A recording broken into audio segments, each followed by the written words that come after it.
The flight touched down at JFK at 2:40 in the afternoon. Julian Vance sat in the back of the black SUV, loosening the knot of his tie. He glanced at his phone. The screen was dark, empty. No messages from Ara. Usually when he traveled for work, sent 3 texts a day like clockwork. One in the morning, a photo of their son Leo at breakfast with a caption like, "Leo spilled oatmeal all over himself today." One at midday asking if he'd had lunch. One in the evening, always the same 4 words, "Get some rest soon." Sometimes he found it annoying, replying with a single K before tossing the phone aside. Once he couldn't even be bothered to send that. The next morning, her texts arrived as usual, as if nothing had happened. But this time, 3 days into his trip, he hadn't received a single message. He dialed a number. It rang 8 times before going to voicemail. He tried the landline at home. A busy signal. He leaned forward. "Faster," he told the driver. As the car turned into the Cypress Estates, he could see their 3-story slate-gray house in the distance. The wisteria trellis in the yard was still there. His son's tricycle was parked by the flower bed, its front wheel askew, pointing toward the lawn. Everything looked normal, except there was no one at the door. In the past, whenever he returned from a trip, no matter how late, Alara would be waiting for him in the entryway. She'd be in her loungewear, hair casually tied up, sometimes holding a glass of wine. When he walked in, she would take his coat and say, "You're back." Her voice soft, as if not to wake their sleeping son. He'd never thought it was anything special. Julian opened the iron gate himself. The sound of his leather shoes on the stone path echoed in the silence. The entryway light was off. Ara had installed that light specifically for him. She'd said he always came home late, and the dark entryway was a tripping hazard. So, she'd put a motion-activated lamp in the corner, turning it on every night. No matter when he returned, the moment he opened the door, a warm yellow glow would greet him. Now the light was out, the entryway was shrouded in shadow. "Ara?" No answer. He left his suitcase by the door and walked inside. The living room was neat, the sofa cushions perfectly arranged. The Wedgwood tea set, had brought from her family's home, was still on the coffee table. The potted plant by the TV console had been watered. Droplets still clung to its leaves. But the house was empty. There was no sound of Leo's bare feet pitter-pattering across the hardwood floor. No, all poking her head out of the kitchen to say, "You're back. Dinner is in the oven." The silence was wrong. "Where's Leo?" he called out, his voice sharp. The housekeeper, Mr. Davidson, hurried out from the end of the hallway, his face unnaturally pale and beaded with sweat. He was still wearing his apron. "Mr. Vance, you're home. Where is my son? Where is my wife?" Mr. Davidson opened his mouth, then closed it, his lips trembling violently. Julian didn't wait for an answer. He turned and strode toward the second floor, taking the stairs 2 at a time, the hem of his suit jacket flaring behind him. His son's room was at the end of the hall. All had designed it herself. When she was 7 months pregnant, she'd spent a whole week hunched over blueprints. She'd painted the walls a soft blue with hot air balloons and clouds of all sizes. The doorknob was shaped like a cartoon fish because their son's nickname was Leo, the little lion who loved the sea. Pushing the door open was like a fish swimming into its own ocean. Julian pushed the door open and froze. The hot air balloons were gone, the soft blue paint was gone. The cartoon fish door knob had been replaced with a standard metal handle, its cold surface reflecting the light. The room had been completely gutted and renovated. The walls were painted as sterile cream.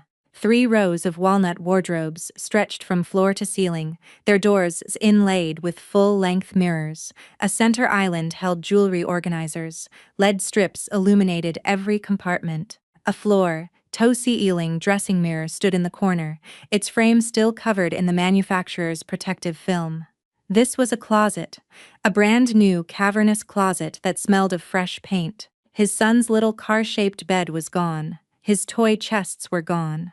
The small tomato plant had been growing for him on the windowsill was gone. Even the crayon mark on the carpet was gone. The room had been scoured clean as if a 3-year-old boy had never lived there at all. Who did this? Julian spun around, his voice so loud it seemed to shake the entire hallway. Mr. Davidson, who had followed him, dropped to his knees. Sir, it was Miss Thorne who told her she could touch my son's room. Miss Thorne said you approved it. Mr. Davidson stammered. The day after you left for your trip, she moved in. She brought a construction crew. 6 men. They started demolition that morning. Leo's bed, his cabinets, his toys. They smashed everything. Missa was standing right there in the doorway watching. Where is Julian? Cut him off. Miss? She left. Left? The word didn't register. Where did she go? When she left the day before yesterday, in the afternoon, Mr. Davidson said, his head bowed. The day Miss Thorne moved in, she and her crew went upstairs and pushed open Leo's door. Missa tried to stop them, but Miss Thorne said, Julian told me I could have this room. If you have a problem, take it up with him. Missa just watched as they carried Leo's bed out. She didn't say a word. Julian's hands clenched into fists, his knuckles white.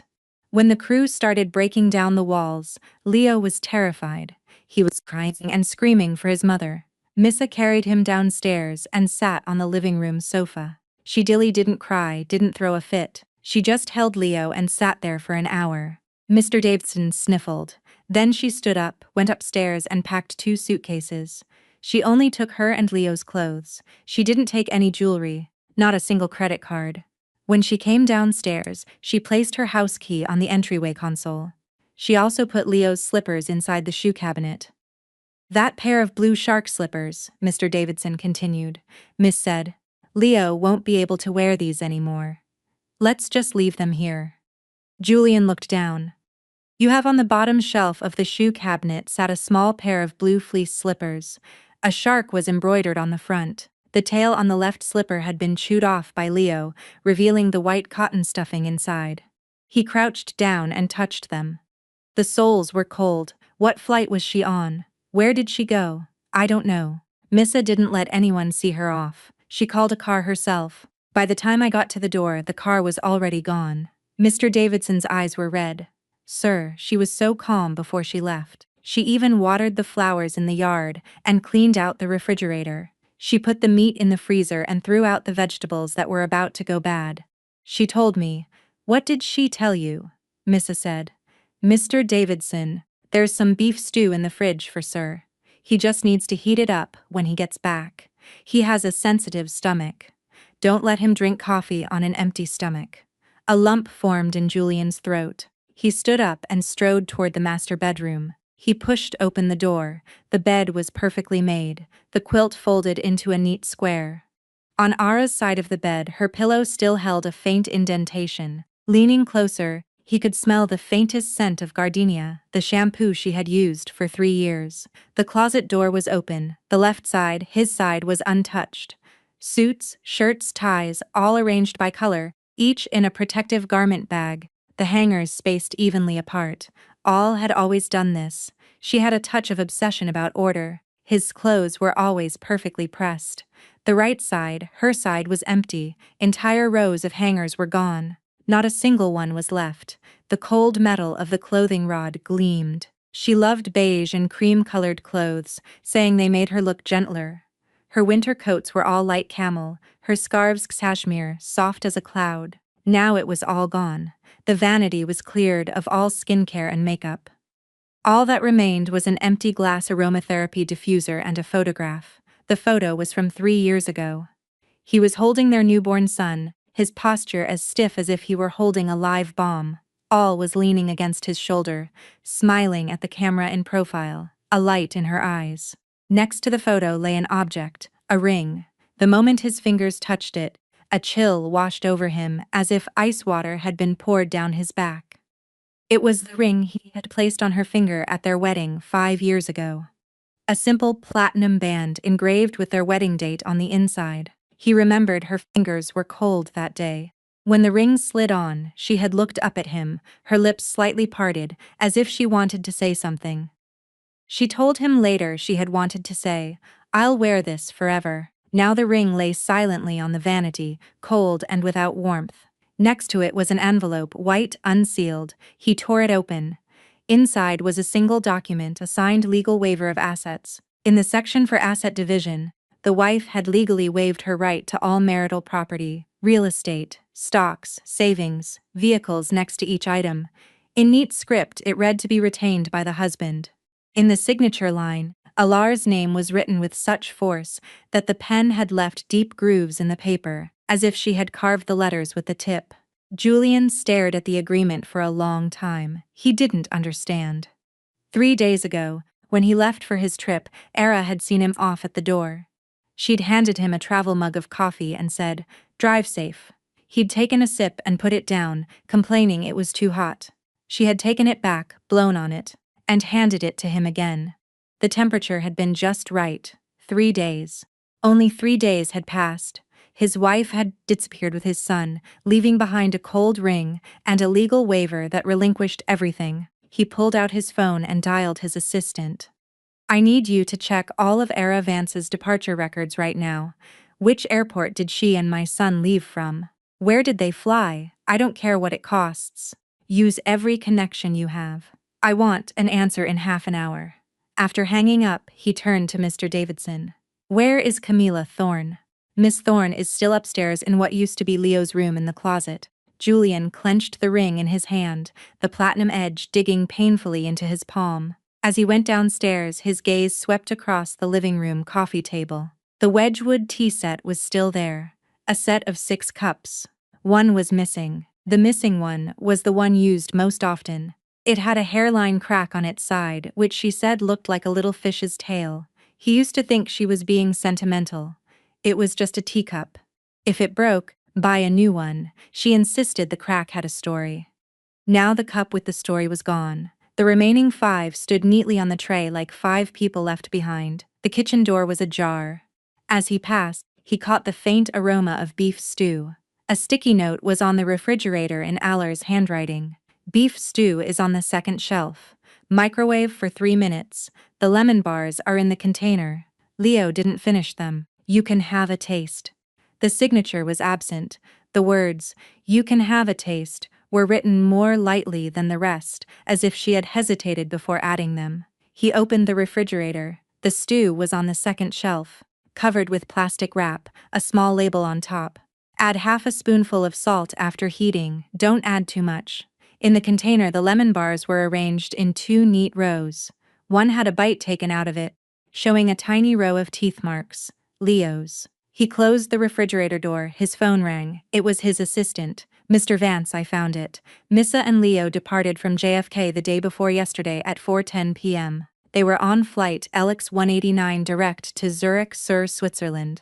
All had spent a year in Zurich as an exchange student in college. She studied architectural design. That winter, she had filled an entire sketchbook with drawings of the old town's alleyways. She had shown him the drawings: cobblestone paths, wooden balconies, eaves heavy with icicles. She'd said that winter in Zurich with its heavy snow was beautiful, like a world from a painting. He had casually remarked, "I'll take you there someday, 5 years." He had never once made good on that promise. "There's more," the assistant said, hesitating. "While checking the immigration records, we discovered that Massara began the process for a Swiss residence permit 3 months ago. She used the entrepreneur visa. All the paperwork has been completed. Leo's permit was processed at the same time, 3 months ago. This wasn't a spur-of-the-moment decision. She had been planning this for a long, long time. She had been planning to leave him." "What happened 3 months ago?" the assistant asked cautiously. 3 months ago." Julian closed his eyes. 3 months ago, Leo had a high fever in the middle of the night, pneumonia 103.6 degrees. Allah had called him 15 times, 15 calls. He hadn't answered a single one, because that night Camilla Thorne had said her stomach hurt, and he was at a private hospital with her, waiting for her to get tests done. After her endoscopy, Camilla had leaned on his shoulder and said, "Julian, I'm so glad you're here." He had patted her head and said, "It's nothing." By the time he saw missed calls, it was 3 a.m., 15 of them, a dense list in his notification bar. He called back. Allah's voice was devoid of emotion. "The fever broke," she said. "You're busy. Go on." "I'm sorry you had to go through that," he'd said before hanging up.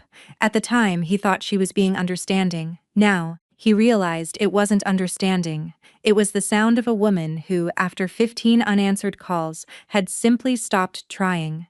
It wasn't because the fever had broken, it was because her heart had. He put his phone in his pocket and walked towards the second floor. The closet door was open, the LED strips casting a warm white light. Camilla Thorne, wearing a silk slip dress, was twirling in front of the full-length mirror. The 3 rows of walnut wardrobes were already filled with her clothes. Dresses, coats, and silk blouses were crammed inside. The center island was covered with jewelry boxes and perfume bottles. A heavy rose scent filled the room. 2 days ago, this room had held a small car-shaped bed. A hand-painted hot air balloon nightlight hung by the bedside. Every night, Leo would hug his plush whale pillow under that light and listen to his mother tell him stories. Now, the hot air balloons were gone. The whale pillow was gone. Leo's laughter was gone. In their place were Camilla's perfumes and dresses. Julian. Camilla saw him in the mirror and turned around, a wide smile on her face. "You're back. I thought you weren't coming until tomorrow." "Look, I redecorated this room. All that cluttered stuff from before. Who told you to destroy it?" His voice was quiet, but Camilla's smile froze. "I told you, didn't I? I needed a closet when I moved in.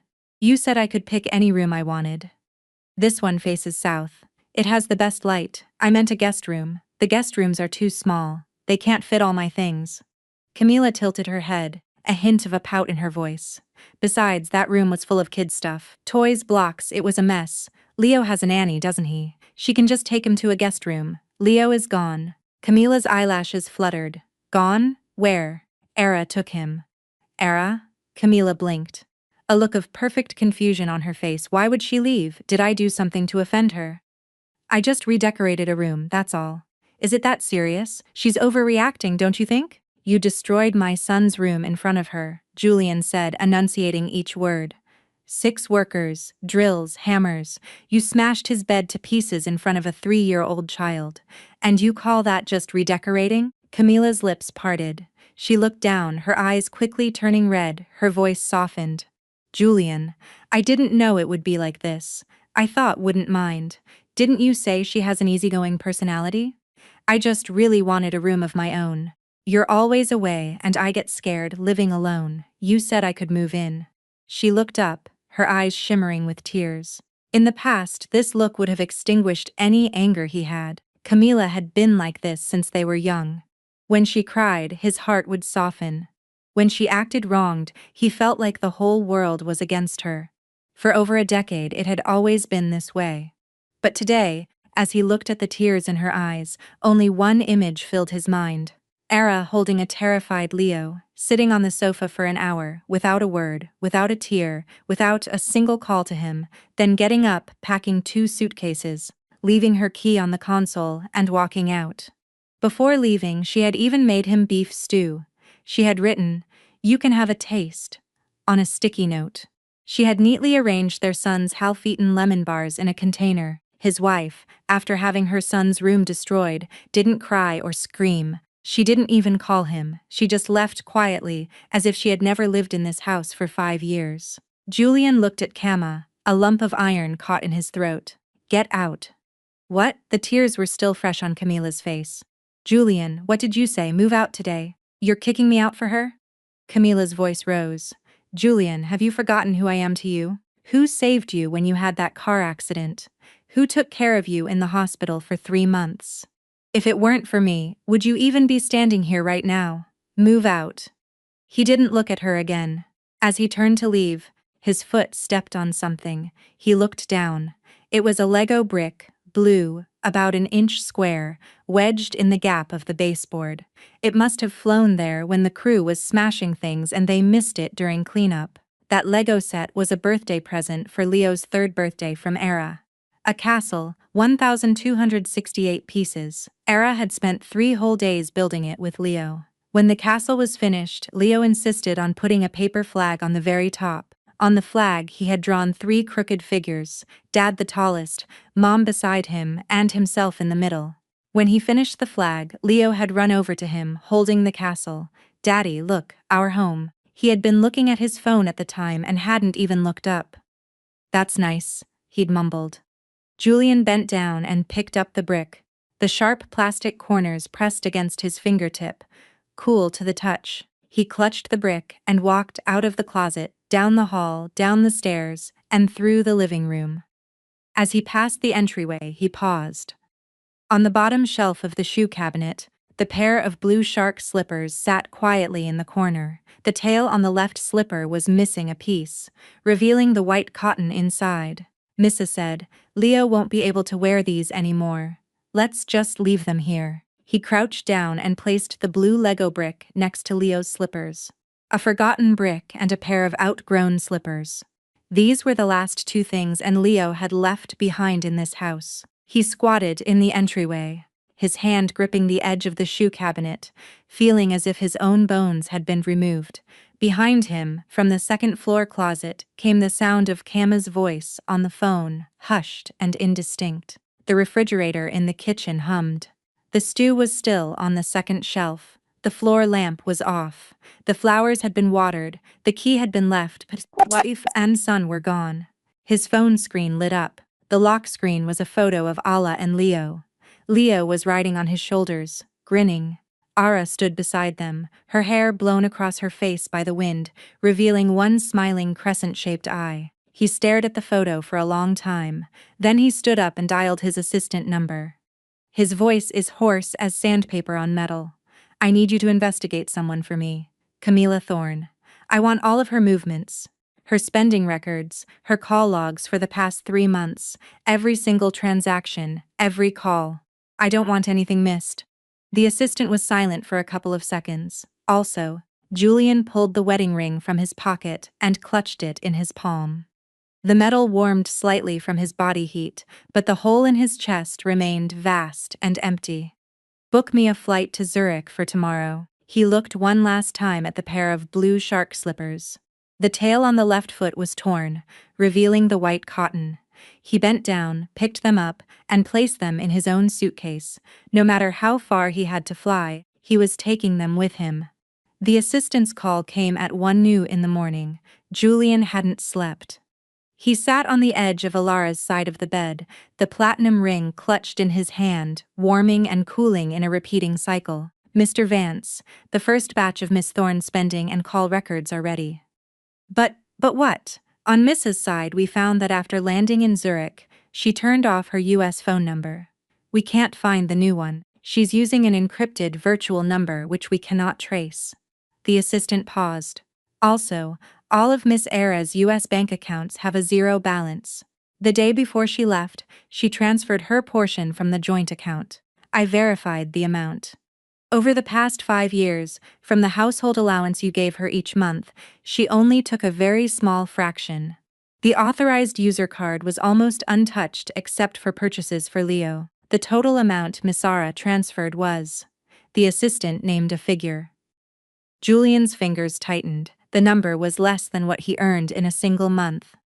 For 5 years, she had raised their child, managed the entire household, ironed every one of his shirts and ties, cooked for him, left the light on for him, and waited up for him. 5 years of her life, and she had taken less than his monthly income. "Keep digging," he said, his voice dry. "Find out if she has any contacts in Switzerland, any record of someone picking her up where she went after landing." "Sir, there is one more thing," Mr. Davidson said. "Missa left something for you to have in the study safe. He said she instructed him to only give it to you when you asked." Julian hung up and went downstairs.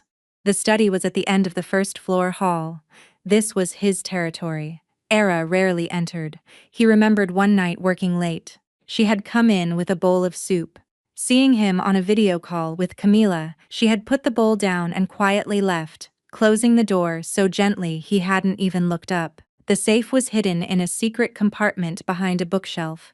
The code was his birthday. He opened it. Inside, everything was meticulously organized. Property deeds, stock certificates, bank statements, important company contracts. Everything had a sticky note attached in handwriting, clearly labeling each item. "This house is Julian's premarital asset. It has nothing to do with me. Company shares. I was never involved in the business. They remain untouched. Joint account funds. I only took what I was owed." The details are attached at the very bottom in smaller script, as if added as an afterthought. "I don't want anything that doesn't belong to me." He stared at that line, his knuckles turning white. Then he saw it at the very bottom of the safe beneath a stack of deeds. A craft paper envelope unsealed. He pulled it out. It was light but thick. Inside was a stack of papers. As he pulled them out, the top sheet slipped and fell to the floor. He bent to pick it up. It was an architectural sketch done in pencil. A design for a small boutique. In the lines were fluid, the proportions precise. In the bottom right corner, the date 5 years ago, the 3rd month of their marriage. He flipped it over. All's handwriting filled the blank space. Drew a plan for a little inn today. I want to show it to Julian when he gets back. He once said he liked my designs. A smaller line was added below. It's 11 p.m. and he's not back yet. He called and said he's having a late dinner with Camila. Told me to go to sleep. He turned to the second page. Another design. This time a cross-section of a lakeside library. Dated 5 months into their marriage. The back read, Leo kicked for the first time today. 3 times. So strong. I sent Julian a video. He replied with a K. It's Camila's birthday. He booked an entire floor of a hotel and filled it with roses for her. My birthday was last month. He forgot the 3rd page, a concept design for a kindergarten with detailed color annotations. It was clear she'd spent a long time on it. Dated 2 months before Leo was born. At the OBGYN today, the doctor said the baby is breached, might need an early C-section. I called Julian. He was in a meeting. I called Camila. No, why would I call her? I sat in the hospital hallway for 2 hours alone. All the other pregnant women had their husbands with them. It's okay. He'll be there next time. Julian's hands started to tremble. He flipped through the pages one by one. The 4th, the 5th, the 10th, the 20th. Everyone was a design sketch. Inns, cafes, art galleries, children's centers. She drew while she was pregnant, while she was recovering from childbirth, while she was waiting for him to come home late at night. The papers were of different sizes. Some were proper A3 sheets. Others were torn from notebooks. One was even drawn on the back of a grocery receipt, and on the back of every single one, she had written something. They weren't meant for anyone to read. They were just notes she jotted down after finishing a drawing. A habit, a form of talking to herself. The 12th page dated the day Leo was born. Went into labor at 4 a.m., called Julian 6 times. His secretary said he was out of town for a contract signing. Camila called though. She said, "You can do it, sis." When Leo was born, I was alone in the delivery room. The nurse asked, "Where is your husband?" I said, "He's on his way. He got to the hospital when Leo was 6 hours old. He was so clumsy holding the baby, his hands were shaking." He said, "Thank you for your hard work." Then stepped out to take a call. I heard him in the hallway. "Camila, don't cry. I'm here now, aren't I?" The 15th page. Leo at 3 months. Leo learned to roll over today. I recorded a video and sent it to him. He replied, "Saw it. Awesome." He didn't open the text. The notification showed my message as still unread. It's okay. He'll watch it when he's not so busy. The 21st page. Leo at 6 months. Leo said, "Mama," for the first time today. It wasn't clear, just a mumble, but I heard it. I wanted him to hear it too. I called him. It was noisy on his end. Sounded like a bar. He said, "What's up?" "It's not a good time." I said, "It's nothing," and hung up. The 27th page. Leo's first birthday. It was Leo's first birthday party today. He promised he'd be there. It started at 10 a.m. He didn't show. 11 a.m. Nothing. At noon I called him. He said Camila had acute gastritis and he was at the hospital with her. "You handle things there. I'll try to make it." When it was time for the smash cake, Leo just cried. My mother-in-law said he was too sensitive, that he wouldn't be tough enough. I said it was fine, he didn't make it. When he got home that night, Leo was already asleep. He asked how it went. I said it was fine. He said, "That's good," and went to the study to make a call. I had a photo printed of Leo picking the pen. I was going to put it on the fridge, but then I took it down. He wouldn't look at it. Julian's hands were shaking so badly he could barely hold the papers. He spread the sketches across the desk. 54 of them, he counted. 54 design sketches spanning 5 years. From the first page to the 40th, her handwriting was neat and composed. Some sentences ended with "it's okay," some with "maybe next time," some with "it will be fine when he's not so busy." Starting from the 41st page, the writing changed. It didn't get messy, it got shorter. Page 41. Nothing much happened today. Page 42. Drew a plan. Page 43. Leo has a fever. No other words. Pages 44 through 51 were all blank on the back. Only a date. She had stopped writing. She didn't even need to talk to herself anymore. Page 52. Dated 3 months ago. On the back were only 2 words. That's enough. The stroke was so heavy it had poked a small hole in the paper. Page 53. Dated 2 months ago. The back had a string of numbers. The phone number for a Swiss immigration agency. Page 54. Dated 1 week ago. The sketch was for a small boutique hotel. The lines cleaner and more decisive than any of the previous drawings, like someone who had finally stopped hesitating. The back was completely blank. Julian laid the 54 sketches out on his desk from first to last, like a timeline spread before him. 5 years from he once said he liked my designs to an empty page, from it's okay it will be fine when he's not so busy to a single paper piercing that's enough. He reached for the first sketch and noticed a small crinkled spot in the top right corner. Like a water stain that had dried, not water. All never drank anything while drawing, for fear of ruining her work. There was something else in the envelope. A flash drive, small and black, with a label in Aller's handwriting. Cloud Backup Family. He plugged it into his computer. There was only one folder named Leo. Inside were videos arranged by date from the day Leo was born until 3 months ago. Over 300 files. He clicked on the first one.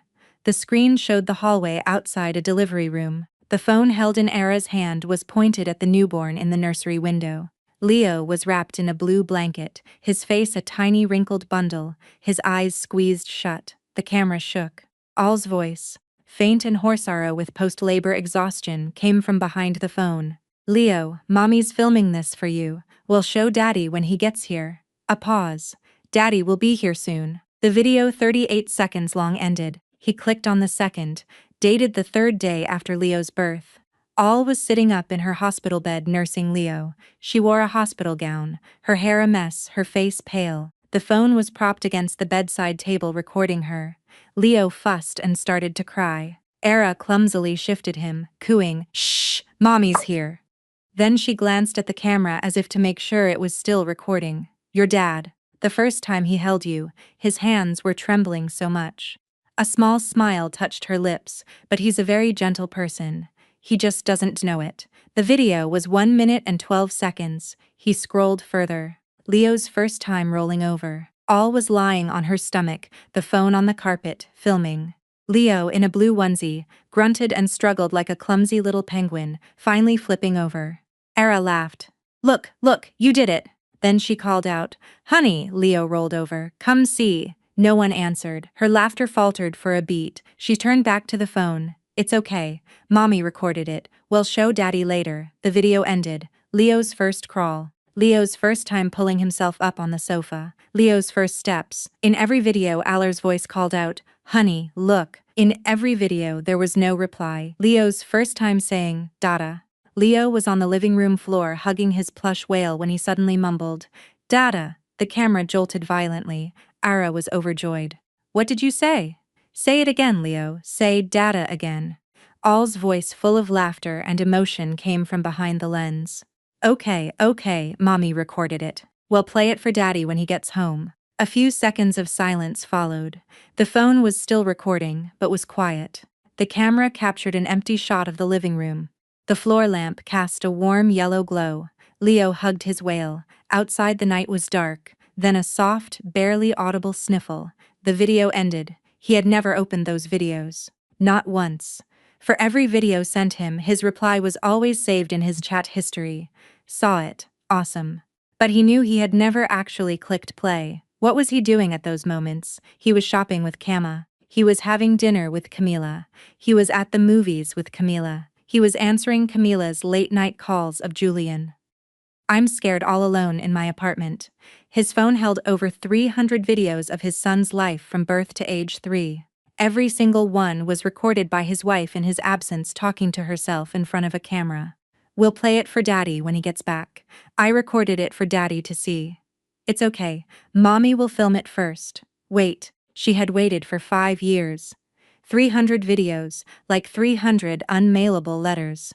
He scrolled to the very last video dated 3 months ago. The scene was an emergency room hallway. The fluorescent lights at dawn were stark and white. The clock on the wall read, 2:14 a.m. Leo was lying on an ER gurney, his face flushed with fever, his lips chapped. An IV drip was taped to his chubby little hand. Al's hand held the phone, pointed at Leo. She didn't speak. The video recorded for about 20 seconds. Then the camera slowly panned to the side. On the benches across the hall sat several young couples. Husbands held their wives, who leaned on their shoulders. One father held a child of similar age, patting his back and cooing. The camera panned back to Leo. Al's voice finally came so quiet it was as if she were afraid to wake him or to be overheard. That was the 15th call. A long pause. The phone in her hand buzzed. A notification popped up on the screen. The camera wasn't pointed at it, but Julian knew what it was. It was 3 a.m., it was his callback. In the video, Alara's hand turned the phone over, placing its screen down on the bench. She didn't answer. She waited for about 10 seconds until the buzzing stopped. Then she flipped the phone back over, tapped something, and raised it, pointing the camera at herself. For the first time in all these videos, he saw her face head-on. There were no tear tracks, but the dark circles under her eyes were heavy, her lips were pale, her hair haphazardly tied back. She was wearing pajamas with one of his old jackets thrown over them. The sleeves, so long they covered her hands. She looked at the camera for a few seconds, silent. Then she spoke, her voice flat, devoid of any inflection. "This is the last video. I'm not making any more. No one watches them anyway." The video ended there. 1 minute and 47 seconds. Julian stared at the black screen which reflected his own face. The wall clock in the study ticked 1 second at a time. He reached for the mouse, but his hand missed, knocking over the pen holder. Pens scattered across the keyboard. He left them as they were.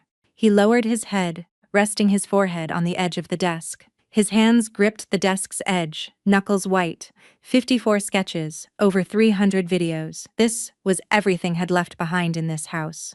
Not jewelry, not designer bags. Not a single thing his money could buy. It was the houses she drew, the sun she filmed, her solitary 5 years. He picked up the first sketch again, the little inn she designed in the 3rd month of their marriage. The words on the back were clear in the lamplight. He once said he liked my designs.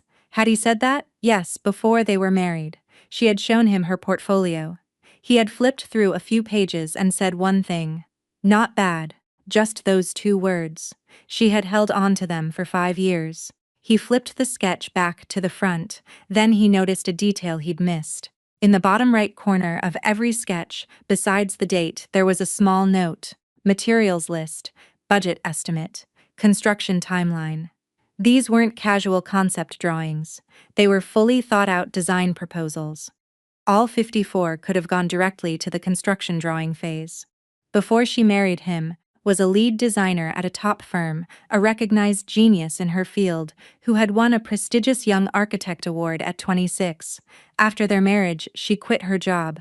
At the time, he'd thought it was only natural. His wife didn't need to work, he could support her, but she hadn't stopped drawing.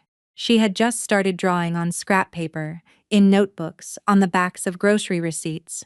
And when she was done, she would turn them over and note what part of their life he had missed that day. Then she would put them in a craft paper envelope and hide them in a safe. She had never shown him a single one because he had never once asked. Mr. Davidson was standing at the study door. Julian hadn't heard him approach. "Sir." Julian didn't look up. "Miss asked me to tell you one more thing before she left." He looked up. Miss Sara said, "You don't have to return the drawings in the safe. The drawings are a thing of the past, and so is she. She leaves them both behind."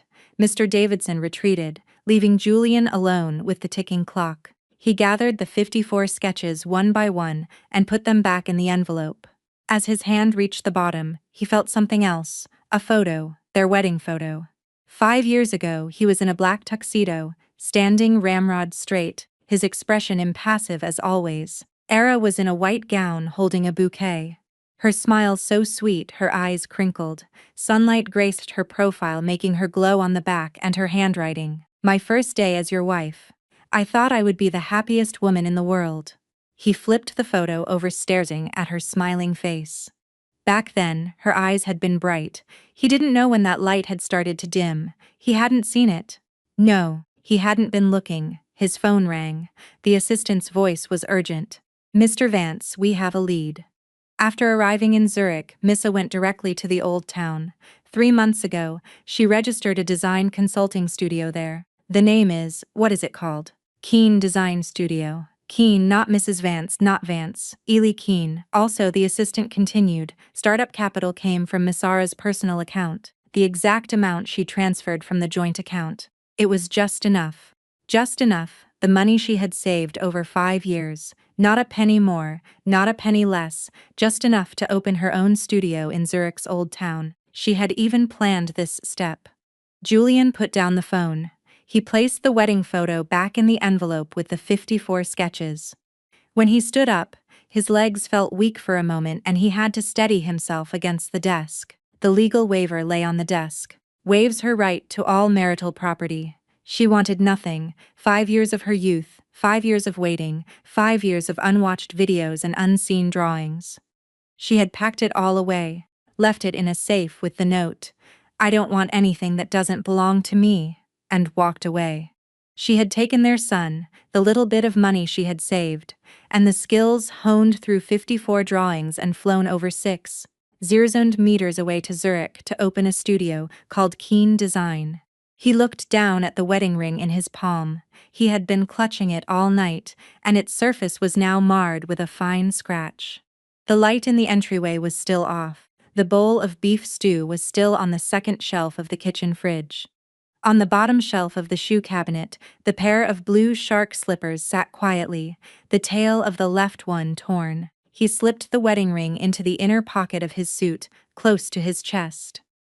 Then he picked up the craft paper envelope and walked out of the study.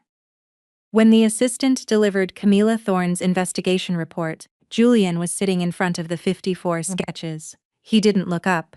"Mr. Vance," the assistant said, "we've pulled all of Miss Thorne's call logs and spending records for the past 3 months. There are a few anomalies." He placed a folder on the desk open to a highlighted page. 3 months ago, the night Leo was hospitalized for pneumonia, Miss Thorne made 2 calls to you. The first was at 8:17 p.m., lasting 4 minutes. The second was at 9:30 p.m., for 1 minute. The first call, she said her stomach hurt. "I took her to get it checked," Julian said flatly. "Yes, but I pulled the records from that private hospital." The assistant paused. "Miss Thorne's endoscopy report from that night shows no abnormalities." Julian's fingers froze on the edge of a sketch. No abnormalities, completely normal. No gastritis, no ulcers, not even a hint of inflammation. "She told me she was in so much pain she couldn't stand up straight." The assistant said nothing. Julian picked up the report, scanned it for 10 seconds, then flipped to the next page. "What else?" "Over the last 3 months, Miss Thorne has been making a fixed monthly transfer of $10,000 to a man named Marcus Thorne. He's the registered owner of a small domestic services company, but the company's registered address and actual office don't match. We're still digging." Also, the assistant flipped to the last page. "As per your instructions, we obtained the external surveillance footage from the estate on the day Miss Thorne moved in. However, the internal surveillance footage from the house was deleted." "Who deleted it?" "The timestamp indicates it was the afternoon Miss Thorne moved in. It was done using your administrator password." Julian looked up. "My password is Miss Thorne knew the administrator password for your home security system." He closed his eyes. The password was her birthday and the last 4 digits of her phone number. He had never told Camilla, but Camilla came to the house often. Sometimes she let herself in to wait for him when he wasn't home. His study was never locked. The password was on a sticker on the side of the security hub. He never thought anything of it. Can the internal footage be recovered? The tech department says they can try. The hard drive wasn't physically destroyed, just formatted once. The recovery probability is over 70%. It will take 3 to 5 days. You have 2 days. The assistant nodded, then hesitated. Mr. Vance, there's one more thing about Miss Thorne and her saving your life. Julian looked at him. You asked me to look into it. The car accident 6 years ago. 6 years ago, he was driving home from work. On the highway off-ramp, the car in front of him slammed on its brakes. He swerved to avoid it, hit the guardrail, and the car flipped. He was trapped in the driver's seat. It was Camila who happened to be passing by, called 911, and stayed by the car until the ambulance arrived. From that day on, Camila Thorne was his savior. What did you find? I pulled the original traffic accident report. Your car was forced to stop by the car in front. The owner of that car, Frank Miller, deregistered the vehicle the day after the accident and has no driving records. And the man, we found him. Miller runs a car wash in Ohio. Now, my people went to talk to him. He wouldn't say anything at first, but then the assistant pushed a printed bank transfer screenshot across the desk.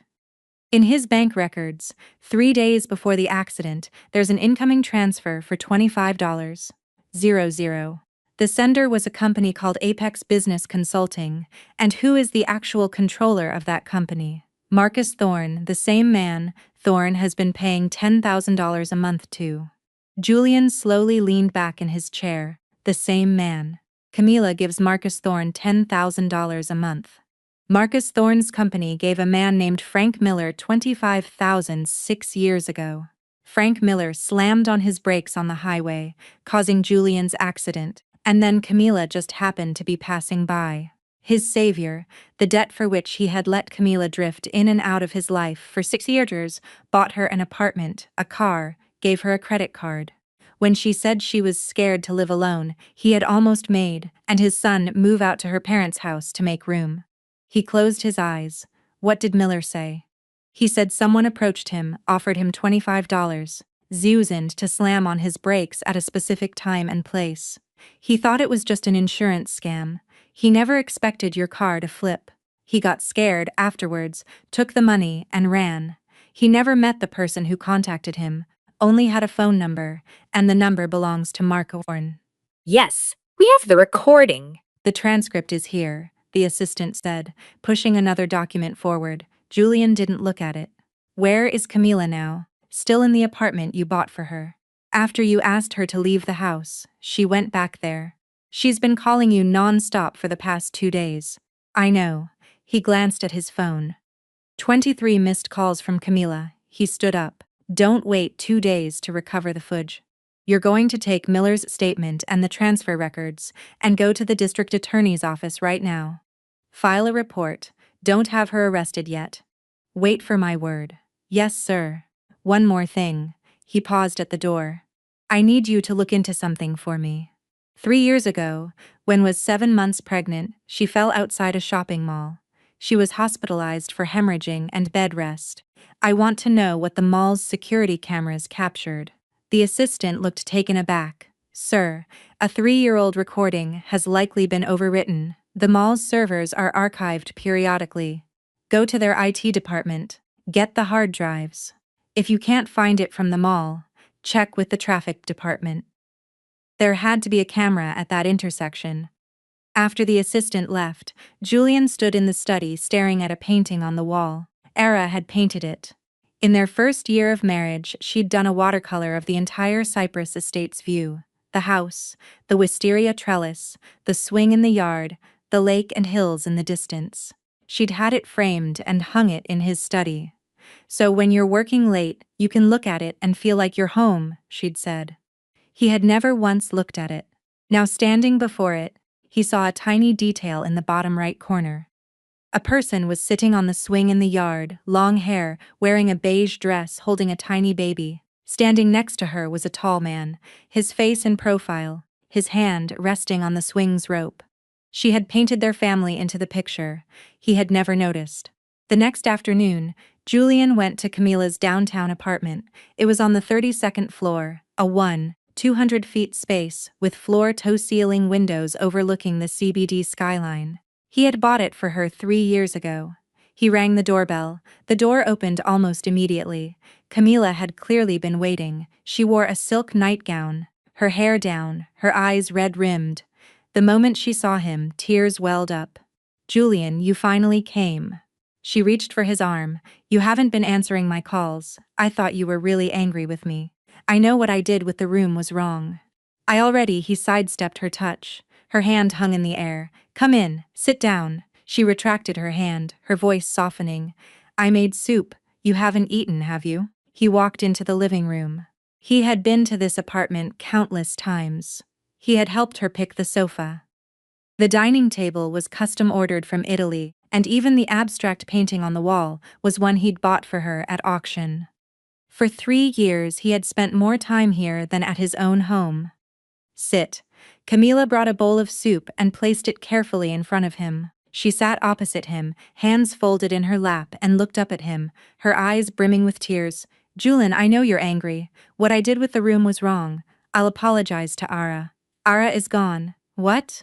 Camila's eyelashes fluttered. She took Leo and flew to Zurich. She's gone. Camila's lips parted. After a second, her brow furrowed. She left over a room. Isn't that a little dramatic, Julian? Don't get mad at me for being blunt, but I've always thought Ara was Camila. He used her full name, her words caught in her throat. He sat up straighter on the sofa, his fingers interlaced. I'm going to ask you a question. You're going to answer it. Go on, Camila said, her voice softer, a hint of alarm in it. 3 months ago, you called me saying your stomach hurt and asked me to take you to the hospital. You had an endoscopy that night. What were the results? Camila's pupils contracted for a fraction of a second. Gastritis? The doctor said it was acute gastritis. Acute gastritis, Julian repeated. He pulled a sheet of paper from his suit pocket and placed it on the coffee table. Camila glanced down. It was her endoscopy report from 3 months ago. The conclusion read, no abnormalities. You. Her face palled. You even looked into that, Julian. I really was in pain. Maybe it got better by the time they did the test. Leo was in the hospital with pneumonia that night. Julian said, called me 15 times. I didn't answer a single one because you said your stomach hurt. Well, I didn't know Leo was sick. Camila's voice rose slightly. You can't blame that on me. You're the one who didn't answer your phone. You're right. Julian nodded, his voice becoming eerily calm. The calmness made Camila tense up.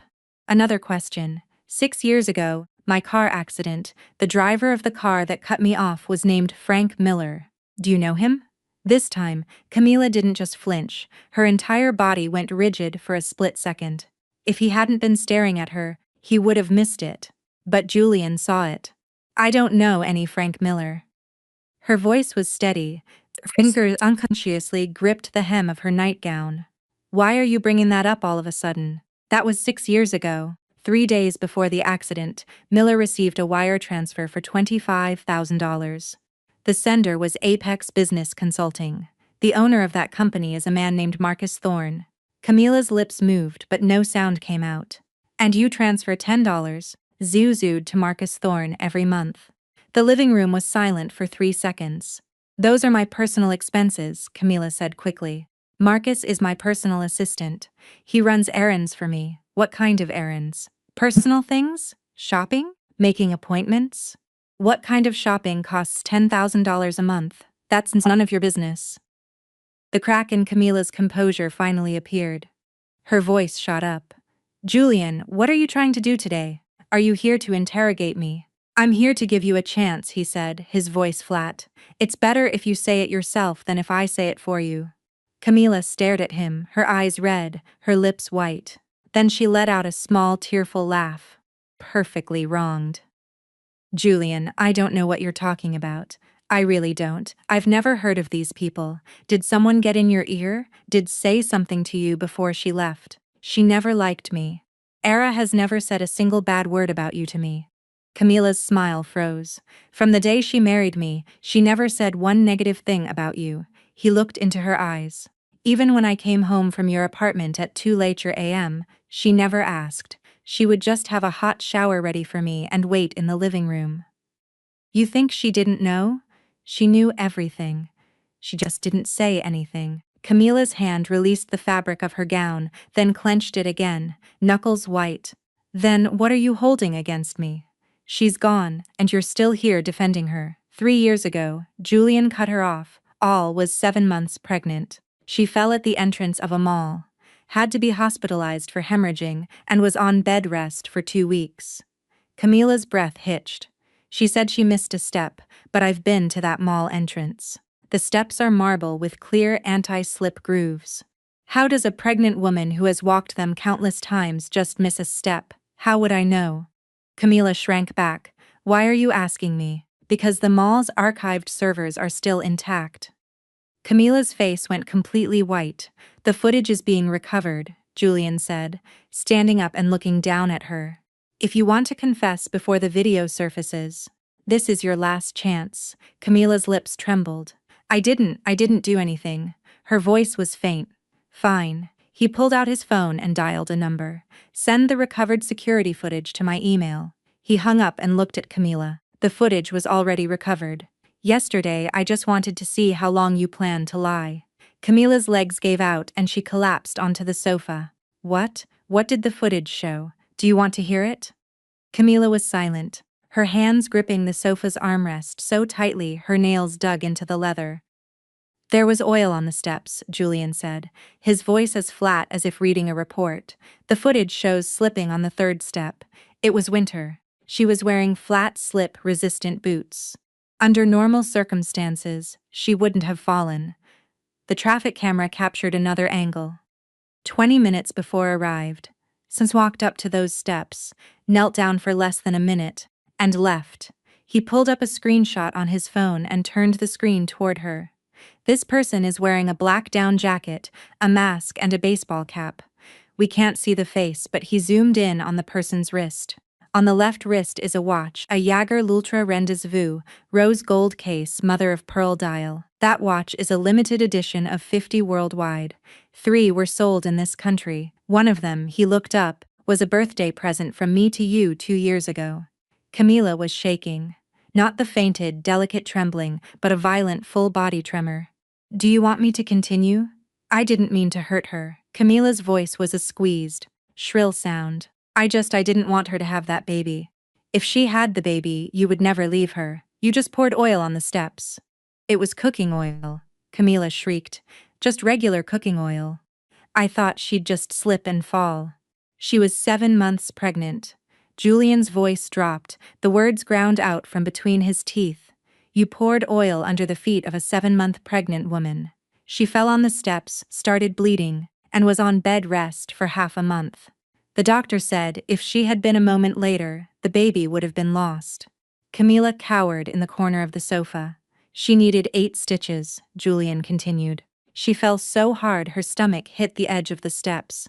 8 stitches. She was on the operating table alone. I wasn't even in the country. Do you know where I was? Camila didn't dare to look at him. I was with you, celebrating your birthday. The words landed in the room with more force than any shout. Camila's head snapped up. The expression on her face was no longer one of pitiful innocence. The carefully crafted mask had shattered, and what lay beneath was something Julian had never seen before. So what? Her voice had changed, no longer soft and pleading, but sharp and vicious. So what, Julian? She had a fall. The baby was saved, wasn't it? And now you're dragging up this 3-year-old mess. Did you care back then? Did you ask even once if someone had hurt her? You didn't even ask how she fell. Was the first thing you did when you got back to check her wound? No, the first thing you did was call me to ask if I had a happy birthday. She laughed, a short, sharp sound like nails on glass. Stop pretending, Julian. You don't give a damn about her. You're not here grilling me because you're heartbroken for her. You're here because your ego is bruised. Your wife left you. Your son left you. And you're embarrassed. You never loved her. You loved the idea of someone to manage your house, raise your child, iron your shirts, and wait up for you. You loved the function, not the person. Julian didn't speak because she was right. At least before 3 days ago, every word she said was the truth. Are you finished? He asked flatly. Camila, panting, stared at him. Finished. No, it's my turn. He remained standing, looking down at her. The car accident 6 years ago, you planned it. You paid Frank Miller $25,000 to cut me off. Then you just happened to be there to save me. From that day on, you were my savior. You had a blank check for my guilt. Camila's lips trembled. 3 years ago, You poured oil on the steps to make Alara misary because you knew a child would make it impossible for me to leave her. And over the past 3 months, every time you called me, a total of he pulled a printed call log from his pocket 47 times, 31 of them were at the exact same time was calling me. You specifically chose the moments she needed me. It wasn't a coincidence, it was intentional. Camila's face twisted, but she bit her lip and said nothing. Why did you do all this? Because I was supposed to be yours. The words tumbled out, surprising even Camila herself. Then she abandoned all pretense. The pity, the silk nightgown, the tear-filled eyes, it all crumbled. Julian, from the first day I met you, I wanted to be your wife. I was the one closest to you for all those years. How could you marry a complete stranger? She straightened up, a wild cornered look in her eyes. So she ran away, she took your son and ran. She doesn't want you anymore. So what are you going to do now? Turn me in? Fine, do it. Will that make her come back? Will that get her to forgive you? The doorbell rang, cutting her off. Julian walked over and opened the door. 2 uniformed officers stood outside. Miss Camila Thorne? Camila scrambled up from the sofa, her legs weak. Miss Camila Thorne, we're detectives with the NYPD. We need you to come down to the precinct. We have some questions regarding a traffic collision 6 years ago involving Frank Miller and allegations of insurance fraud. Camila stumbled backward, bumping into a decorative cabinet. A crystal picture frame on it wobbled and fell to the floor, shattering. The frame held a photo of her and Julian taken at her birthday party last year. She was holding his arm, smiling brightly. His expression was, as always, distant. Julian, she hissed, turning to him. You'll regret this. He didn't look at her. He looked at the shattered photo on the floor. In the fragments, his own face was split in two by a crack.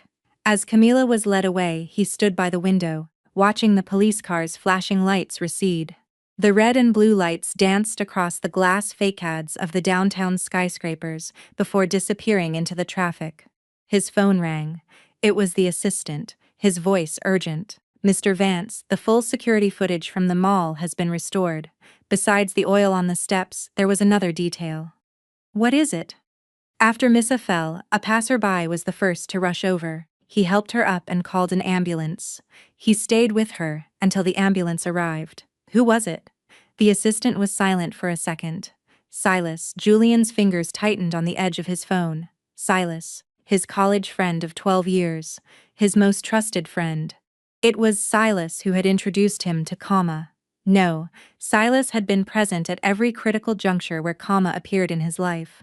The charity gala 6 years ago where he first met her, Silas had dragged him there. When Alara fell 3 years ago, Silas just happened to be there. 3 months ago, when he'd asked Silas to help him find Ara, Silas had said he'd looked but found nothing. Mr. Vance, the assistant's voice pulled him from his thoughts. Get me Silas on the phone, he said, his voice raspy. Tell him I have a lead on Ara. Tell him to come to the house. When? Tonight.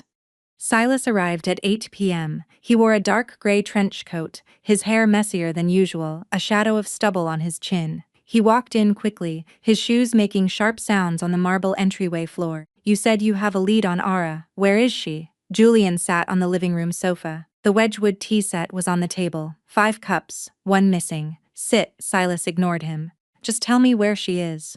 She's alone in a foreign country with Leo. She has nothing. She has something, Julian said evenly. She registered a design studio in Zurich with her own money. Silas's shoulders relaxed slightly. That's good. The words came out too quickly.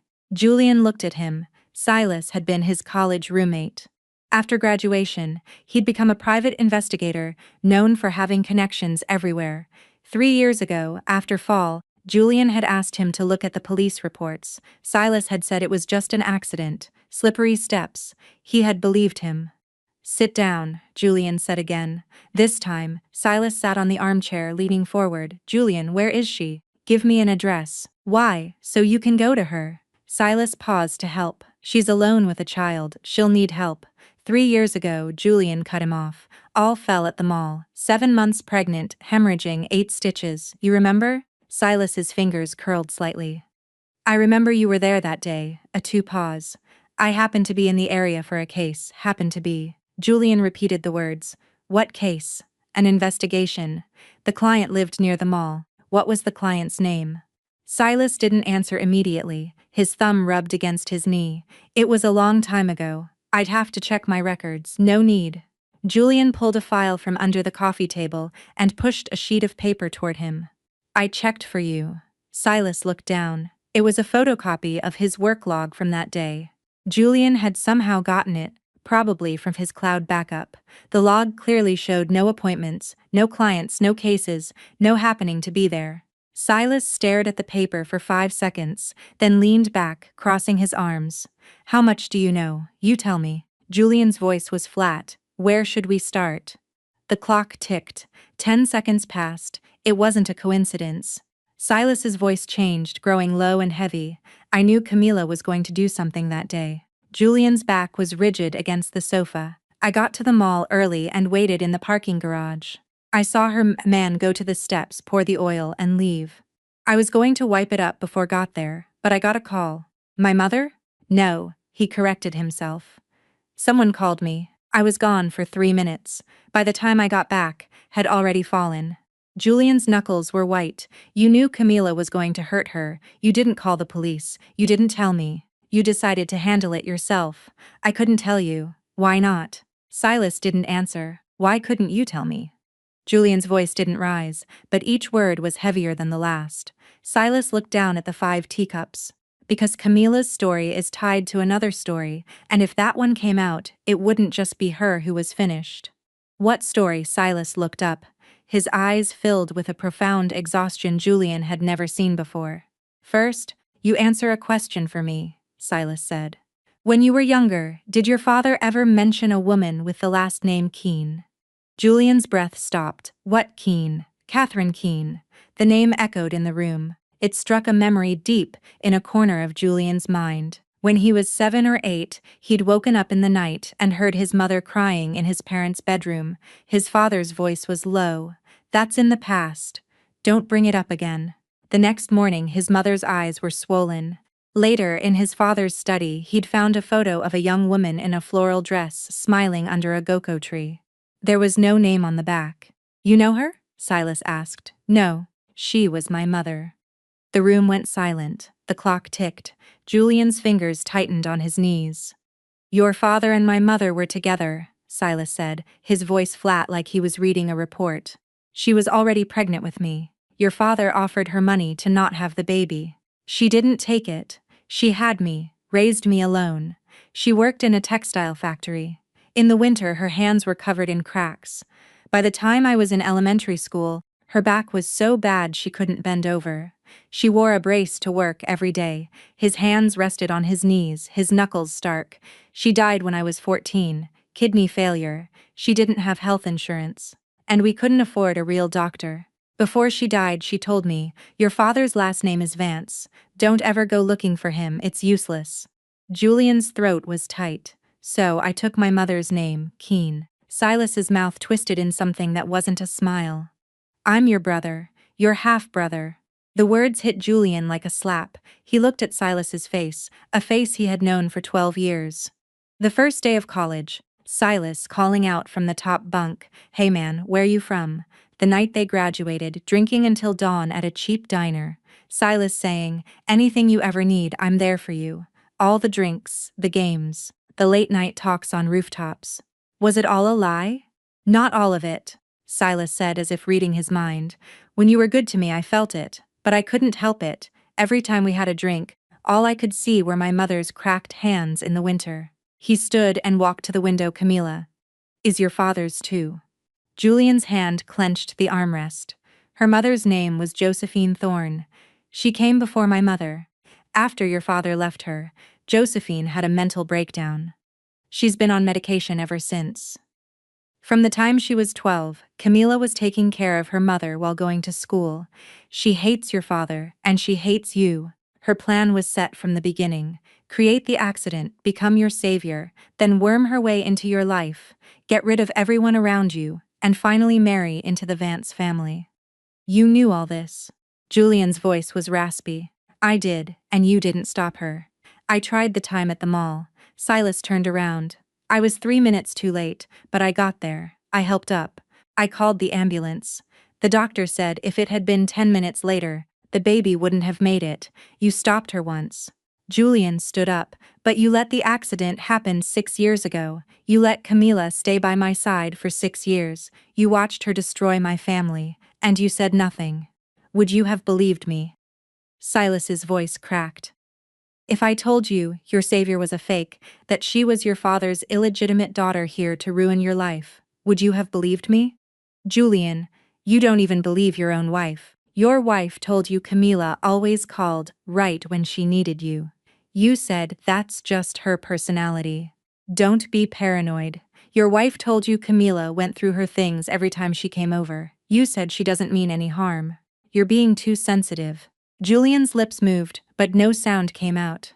Allah told you, Silas said, his voice rising. She told you more than once, and every single time your answer was, you're overthinking it. Julian stood frozen as if nailed to the floor. So she stopped telling you? Silas's voice dropped. She stopped telling you anything. Wind blew through the open window, making the wisteria trellis sway. You helped her get her Swiss residency. Julian's voice was horsaro. I did. How? Entrepreneur immigration. I provided the funds. The money she'd saved was only enough for the studio, not the visa threshold. I covered the difference. How much did you give her? That's none of your business. Agules sank million Swiss franc. It wasn't a question. Silas didn't deny it. I sold 2 properties. Julian's temples throbbed. Does she know who you are?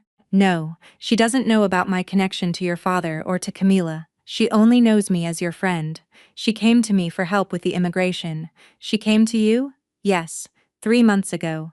The 3rd day after Leo was hospitalized. 3 months ago. The 50-second sketch. She met me at a coffee shop.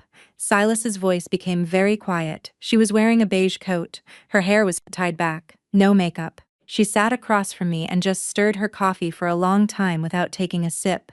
Then she said, Silas, I want to leave. Can you help me? I asked her where. She said Zurich. I asked why Zurich. She said she'd been an exchange student there. She knew her way around. I asked if she had told you. Silas paused. She said no. I asked her, why not? Another pause. She put down the spoon and looked at me. Her eyes were dry. Not a single tear, she said. Silas's voice caught. He swallowed hard. She said, what is there to say? If I say I'm tired, he'll say, thank you for your hard work. If I say I want him to spend time with me, he'll say, maybe next time. If I say Camila is bullying me, he'll say, you're overthinking it. I thought for a long time about asking him one question. Do you still love me? But I didn't dare because if he said no, I'd lose the last reason I had to keep going, and if he said yes, that would be even more terrifying because this is his way of loving someone. Julian's knees buckled. He braced himself against the back of the sofa. After she said that, Silas's voice was barely a whisper. She gave a tiny smile, just a little curve of her lips, and then she said, it's enough. 5 years is enough. Only the sound of the clock filled the room. The night Leo was in the hospital, Silas continued. She sat in that ER hallway all night. At 3 a.m. you called back. She didn't answer. Do you know why? Julian's fingers dug into the leather of the sofa. Because 5 minutes before you called, she had just finished deleting her call history. All 15 calls, one by one. By the last one, her hand was shaking so badly she could barely hit the screen. She tried 3 times to delete it. After it was done, she put her phone face down and just sat there for 10 minutes. Then your call came in. She listened to it buzz. Then she flipped it over, looked at the missed call notification for a second, and locked the screen. How do you know all this? Julian's voice was broken. Because I was there, Silas said, looking at him. I was at the same hospital that night. I'd been following her for 3 months, making sure Camila's people didn't try anything else. She didn't know I was at the other end of the hall. I watched her sit there alone. 2 a.m., 3 a.m., 4 a.m. All the other parents had someone with them, only her. She was holding Leo's little blue down jacket. He was in the ward on an IV, and every 20 minutes, she would go in to check on him, then come back out and sit. At 5 a.m., just before dawn, she got up, walked to the window at the end of the hall, and just stood there for a while. Then she took out her phone, opened her contacts, and found your name. She stared at it for a long time. Then she closed her contacts, opened her browser, and searched for two things: Switzerland and entrepreneur visa requirements. Julian closed his eyes. He couldn't breathe. Julian, Silas's voice was shattered. She was by your side for 5 years. You let her give birth alone, go through postpartum recovery alone, take a feverish child to the hospital in the middle of the night alone. You let a strange woman destroy her son's room. At every single moment she needed you, you were with another woman. She didn't just leave. She escaped. She escaped from you. Silas walked to the coffee table and placed a flash drive among the 5 Wedgwood cups. This has everything on comma for the past 6 years. Transfers, call logs, her communications with Marcus Thorne, Frank Miller's full confession, and her mother, Josephine's hospital records. Your father has been paying for Josephine's private room every month. I don't know if you knew, but your father knew about Camilla's existence. Julian opened his eyes. He knew from the beginning. He allowed Camilla to get close to you because he thought it was better to keep her close and controlled than to have her making trouble elsewhere. And me? Silas's mouth twisted again in that non-smile. He doesn't know about me. My mother never told him. She said it was useless. He walked toward the door, then stopped. I've done a lot of wrong things. Helping Camilla get close to you was wrong. Not stopping the accident was wrong. Lying to you for 12 years was wrong. But I don't regret helping Alara leave. He turned to face Julian. If I had to choose again, I'd still help her because every day she stayed with you. A part of her died and you couldn't see it. You couldn't see anything. Go find her, Silas said, his voice suddenly clear. But don't expect her to come back. When a person saves up 5 years of disappointment to walk out a door, they don't turn around. He opened the living room door. Silas. He stopped. Did she say anything to you the day she left? Silas's hand was on the doorknob, his back to him. His shoulders shook slightly. She thanked me and then she asked me a question.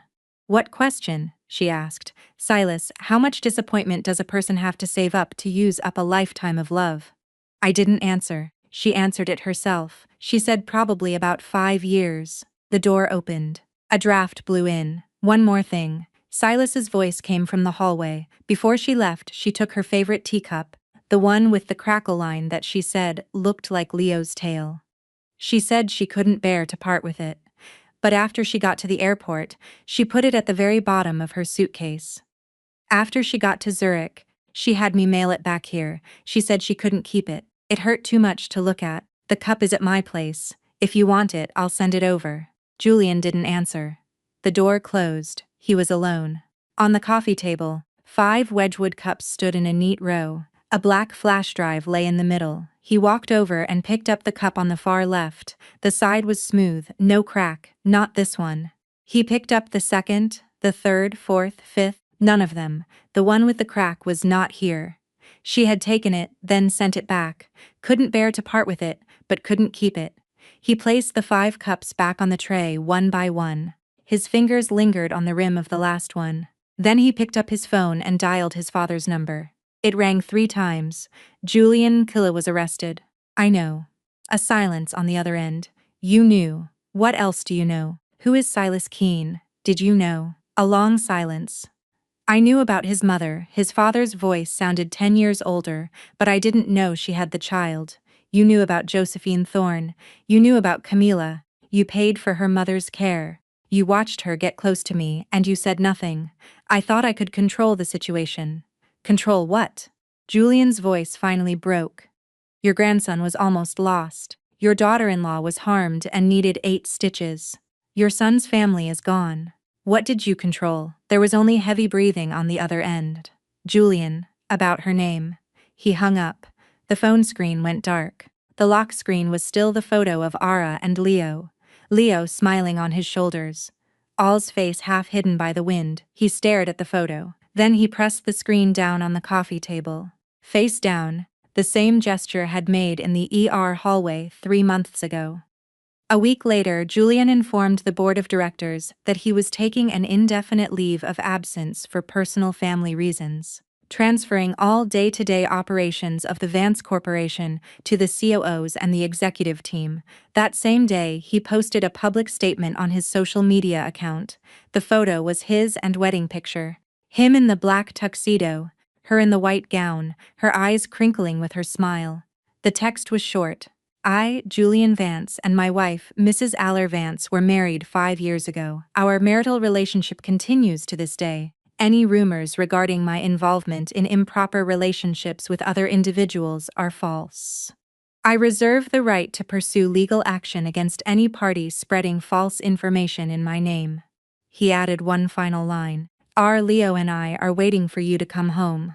The moment he posted it, his phone began to vibrate incessantly. The company group chat, his personal contacts, the board members, messages flooded in. He put the phone on silent and placed it face down. His assistant knocked and entered. Mr. Vance, your father's secretary has been calling. You're not answering. The board members are also trying to reach you. The assistant hesitated. Your flight is booked for tomorrow at 3 p.m. direct to Zurich. No. And the hotel? I'll book it myself. The assistant nodded and left. Julian opened the craft paper envelope on his desk and pulled out the first sketch. The small inn from the 3rd month of their marriage. He placed all 54 sketches in order into a hardcover portfolio. He put the portfolio in his carry-on bag. Then he took the pair of blue shark slippers from his drawer and placed them in his suitcase. The next afternoon, the plane landed in Zurich. It was 9:00 p.m. local time. November in Zurich was already deep into winter. A cold, damp wind carrying the scent of the lake hit him as he exited the airport. He didn't go to the hotel. The address his assistant had sent him was for Keen Design Studio, Augustine Argasa 17, Zurich, Old Town. He stood at the mouth of the lane. The streets of the Old Town were narrow, flanked by 4 amphibatory historic buildings. The ground floors were small shops with homes and offices above. The cobblestones were slick with rain, reflecting the fractured light of the street lamps. Number 17 was a 3-story beige building. The ground floor was a bakery, now closed. A light was on in the 2nd-floor window. He could see a plant on the windowsill, but it was too far to tell what kind. The 3rd floor was dark. Next to the 2nd-floor window hung a small brass plaque. He had to walk closer to read the engraved words in German and English. Keen Design Studio. Not Mrs. Vance. Natalara, a new name. He stood across the street for a long time. The light on the 2nd floor remained on. A figure occasionally passed by the window, moving quickly, busily. At 10:30 p.m., the light went out. He turned and walked away. The next morning, he found a cafe in the Old Town with a window seat directly opposite Augustina 17. He ordered a black coffee, no sugar, and sat down. At 9:15 a.m., the door to number 17 opened. A woman emerged. She wore a dark blue wool coat and a light scarf. Her hair was shorter, falling to her shoulders. She was thinner than he remembered, but her complexion was healthy, her cheeks flushed from the cold. She held a stack of envelopes and walked briskly toward the post box at the end of the lane. His hand tightened around his coffee cup. Alora, she reached the post box, dropped the letters in, and patted her hands together. She turned to walk back. As she passed a flower shop, she paused. The shop wasn't open yet, but metal racks outside were already filled with fresh flowers. White roses, daisies, tulips, and a small purple flower whose name he didn't know. She stood before the flowers for a few seconds, then picked up a bouquet of daisies and smelled them. She put them back and chose a small bunch of white flowers wrapped in craft paper. She took some change from her coat pocket, placed it in the shop's self-service payment box, and walked away, holding the flowers. The way she walked was different. Before, her steps were always small and slow, trying to keep up with him. If he walked too fast, she would half jog to catch up, never asking him to slow down. Now, she walked quickly, her strides long and confident, her shoulders relaxed, her back straight. As she passed the bakery, the owner, a middle-aged man with a beard, leaned out and called something to her in German. She turned and smiled, replying in German. That smile wasn't the one he remembered. Before, her smiles were soft and tentative, as if she were afraid of disturbing someone. Now she smiled widely, revealing her teeth, her eyes crinkling into joyful slits. It was a genuine, carefree smile. She entered number 17 and the door closed behind her. His coffee was cold. He took a sip, the bitterness spread from his tongue to his stomach.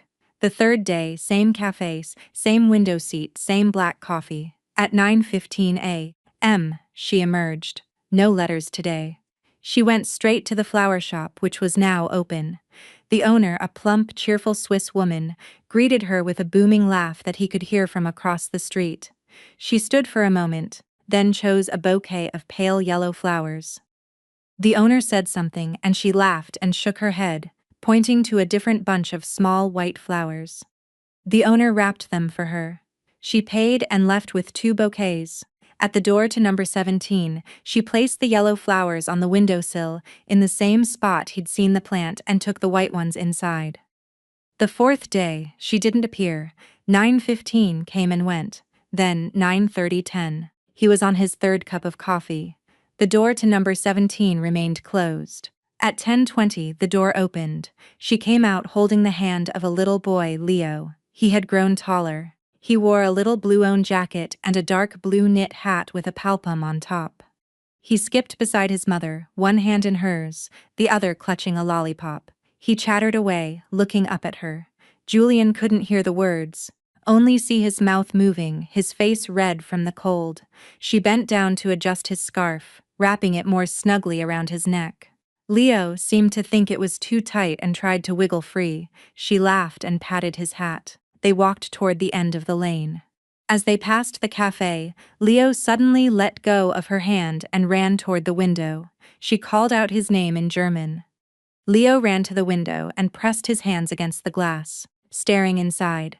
The cafe had put up Christmas decorations, miniature pine trees, tiny reindeer, a wooden cottage strung with lights. He was captivated. His warm breath fogged the glass. He was separated from Julian by a single pane of glass. Leo lifted a finger and drew a crooked heart in the condensation. Then he turned and shouted, his voice coming through the seam of the door, bright and clear. "Mama, look, a heart." She walked over and crouched down beside him. She also raised a finger and drew a larger heart next to his. The 2 hearts, side by side, shimmered in the morning sun. Julian sat motionless. She stood, taking Leo's hand. As she turned, her gaze swept across the interior of the cafe. For less than a second, her eyes met his.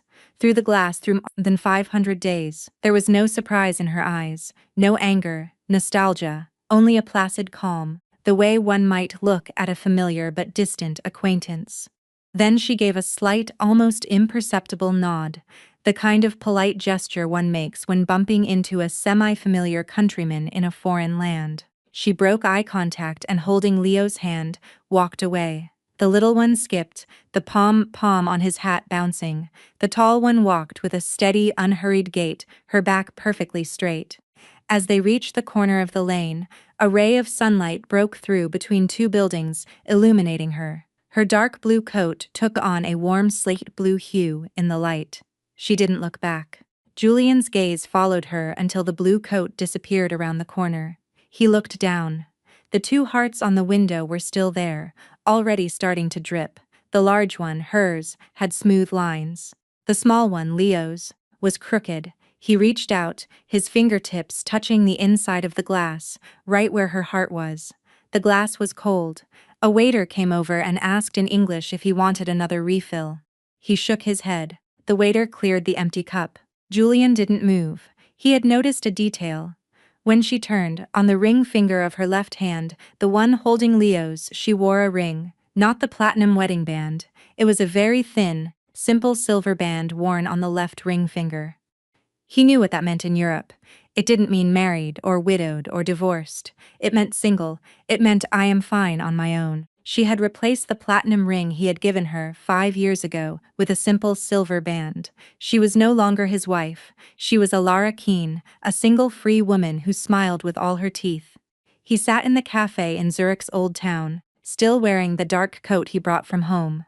Passers-by occasionally glanced in, seeing an American man sitting alone by the window, staring at 2 melting hearts on the glass.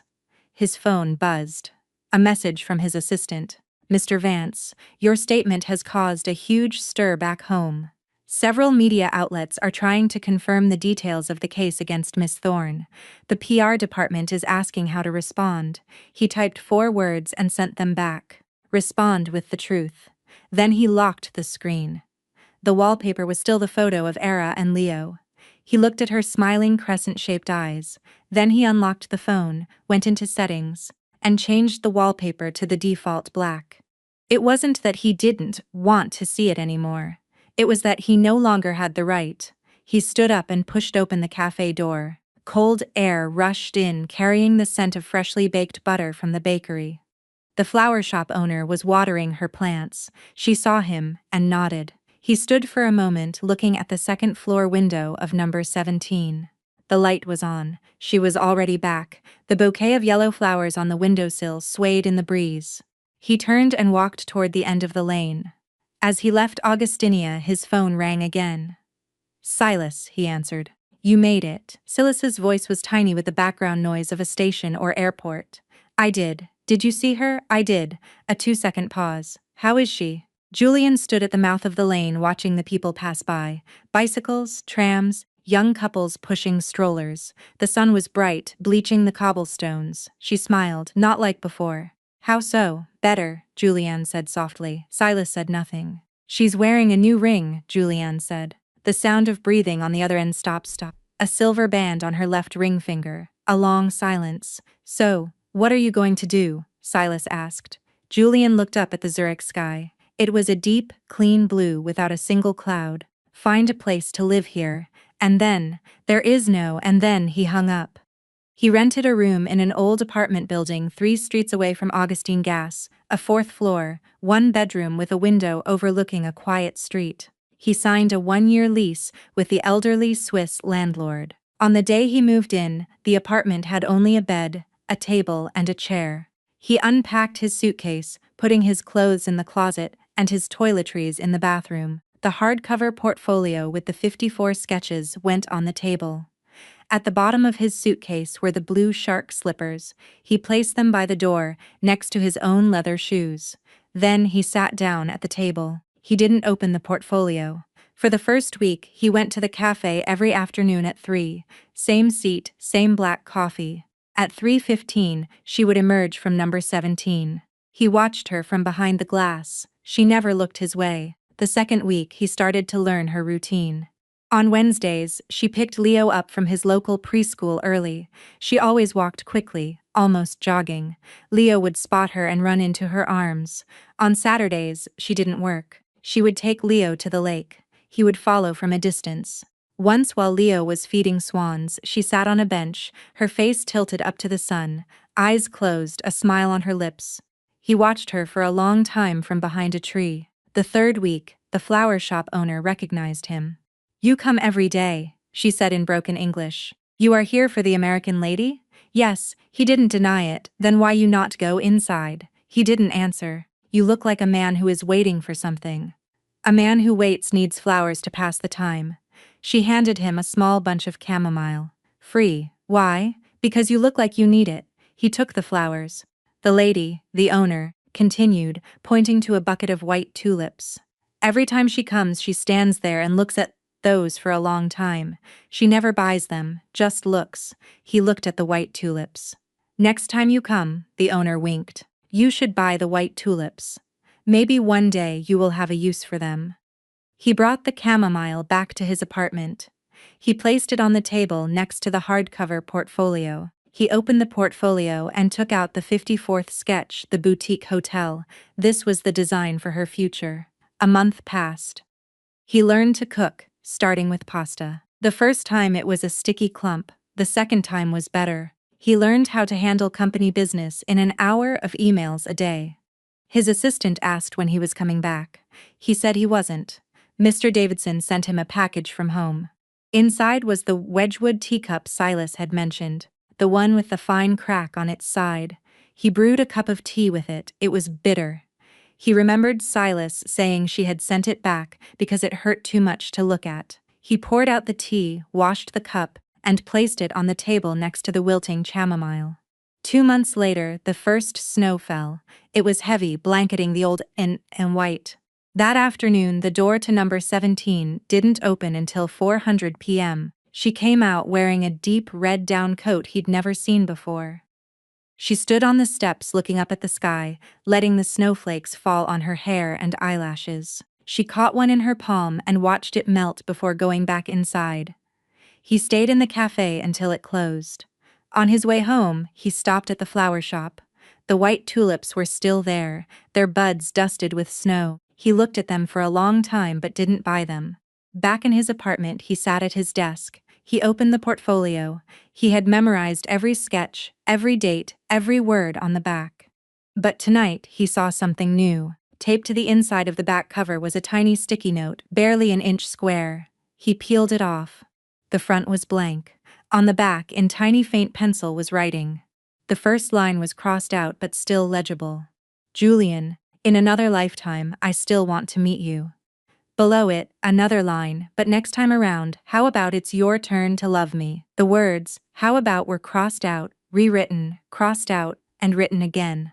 The last time they were left there. The pencil had trembled on the final word, leaving a tiny indentation in the paper, as if the writer had paused for a long time.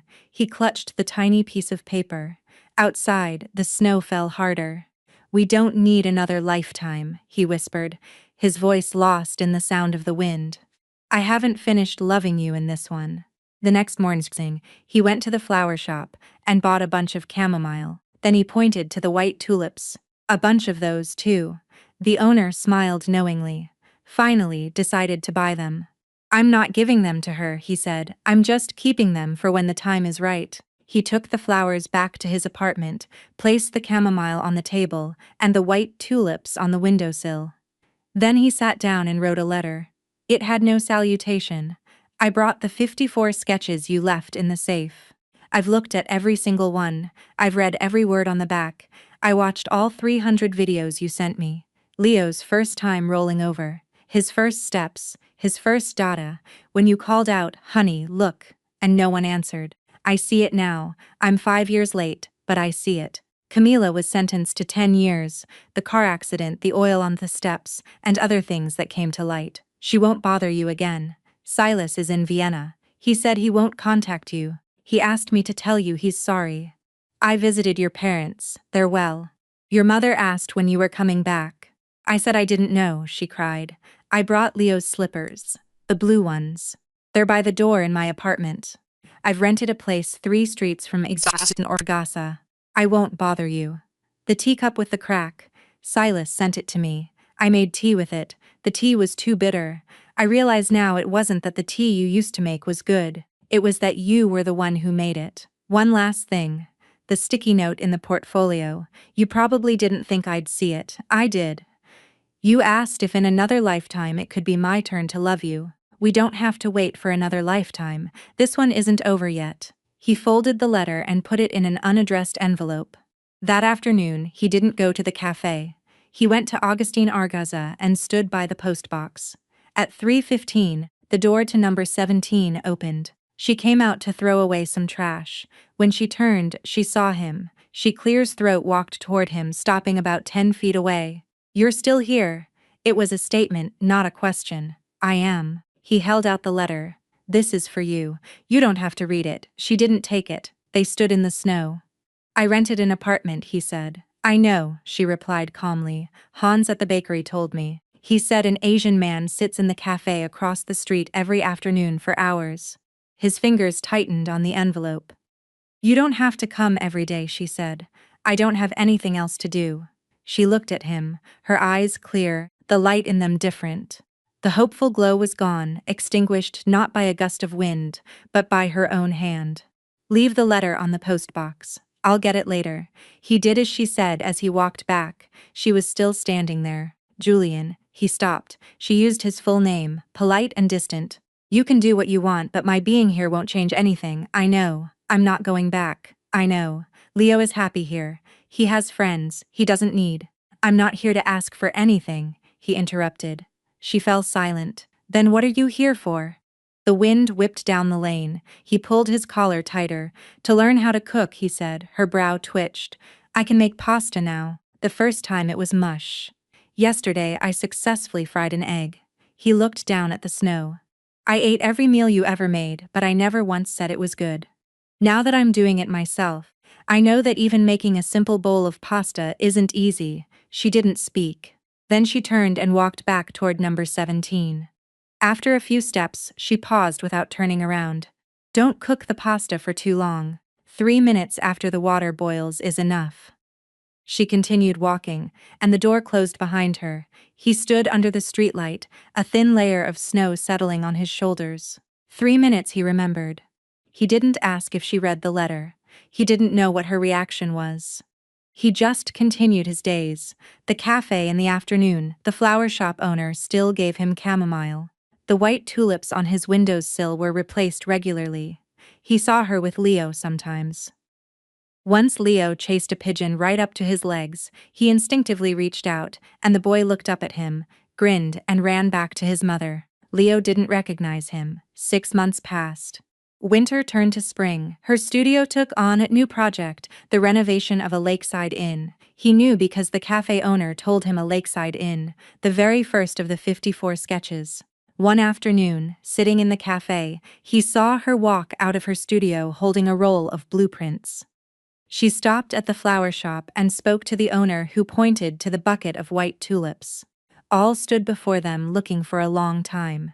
She reached out, picked one up, and examined it. Then, just like every other time, she put it back, bought something else, and left. He watched her go, then put his coffee cup down. He didn't know why she never bought the tulips. Maybe one day he would find out. Maybe he never would. But the white tulips were always there, and every few days he bought a new bunch of chamomile for his apartment. The teacup with the crack sat on his desk next to the tiny fading sticky note. He didn't need to read the words anymore. He knew them by heart.